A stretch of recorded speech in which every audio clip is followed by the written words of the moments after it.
লড়াই নিয়ে। সাপের শঙ্খ লাগা হচ্ছে একটা প্রাকৃতিক ঘটনা যা সচরাচর আমাদের চোখে পড়ে না। তাই এই ঘটনা নিয়ে গ্রামাঞ্চল থেকে শুরু করে শহরাঞ্চলে প্রায় সর্বত্রই মানুষের মনে এক বিশেষ কৌতূহল দেখা যায়। মাঠে, জঙ্গলে, ডাঙ্গায় কিংবা জলাশয়ের আশেপাশে একই প্রজাতির দুটি সাপ একে অপরের সাথে জড়িয়ে পেঁচিয়ে খাড়া হয়ে কিছুটা উপরে উঠে পড়ে, সাথে চলতে থাকে অনেক লাফালাফি ও দাপাদাপি। এই ঘটনাকে মানুষ সাপের শঙ্খ লাগা বলে থাকে।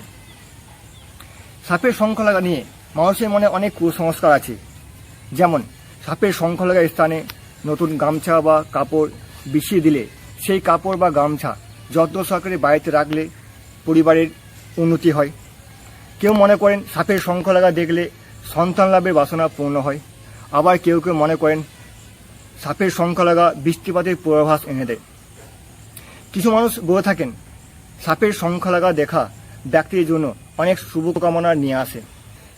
সাপের শঙ্খ লাগা নিয়ে মানুষের মনে এই নানান তথ্য নিছক ভিত্তিহীন ও অযুক্তিকর। তাই আমাদের উচিত এই ভিত্তিহীন ও অযুক্তিকর কল্পনাতে গুরুত্ব না দেওয়া। তো আপনারা ভিডিও দেখতে পাচ্ছেন যে দুটি দাঁড়ার সাপের শঙ্খ লাগার ঘটনা, যেখানে দাঁড়ার সাপের দৈর্ঘ্য আনুমানিক 6 ফুটের মতো। তবে কিছু বিশেষজ্ঞদের মতে প্রজনন ঋতু ছাড়াও বছরের অন্য সময়েও সাপের শঙ্খ লাগা দেখা যায়। তবে এই শঙ্খ লাগা আসলে দুটি পুরুষ সাপের মধ্যে লড়াই।